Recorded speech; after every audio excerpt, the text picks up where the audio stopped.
Recycling is an easy practice to get behind.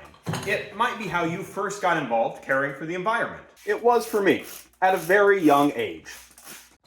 But what actually happens when we recycle plastics? Hi, my name's Clayton Summers. I'm the resident minister and caretaker of the Walter Scott Camp and Learning Center.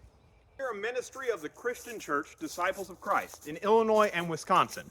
We're located near Effingham, Illinois. And for Earth Month, we're making a video series on plastics and faith. All of this is based off an awesome Creation Justice Ministries resource called Plastic Jesus. You can find it in the description below or our link tree. Let's talk about plastics and recycling. I've been recycling plastics, putting them in blue bins like these, for over 20 years at this point in my life.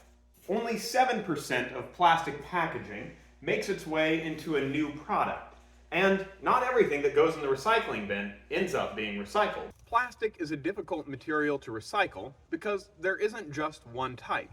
Different plastics melt at different temperatures, meaning they need to be separated to be recycled correctly.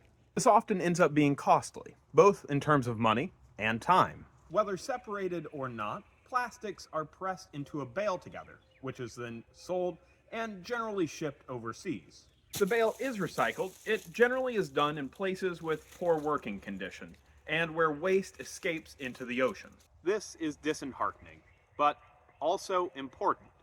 We should absolutely recycle metal, glass, paper, and cardboard, but plastic is a big question mark.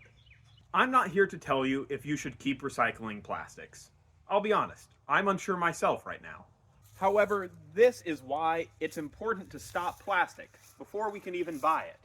If you've hung around a church or opened up a Bible, you've probably heard the phrase eternal life.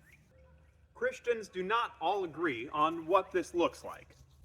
But we can agree the eternal life of which Jesus spoke was not meant for plastics. We know recycling isn't cutting it, which leaves us with plastics lasting thousands of years before breaking down into microplastics. Eternal life becomes an eternal curse for our neighbors all over the world and in the millennia to come.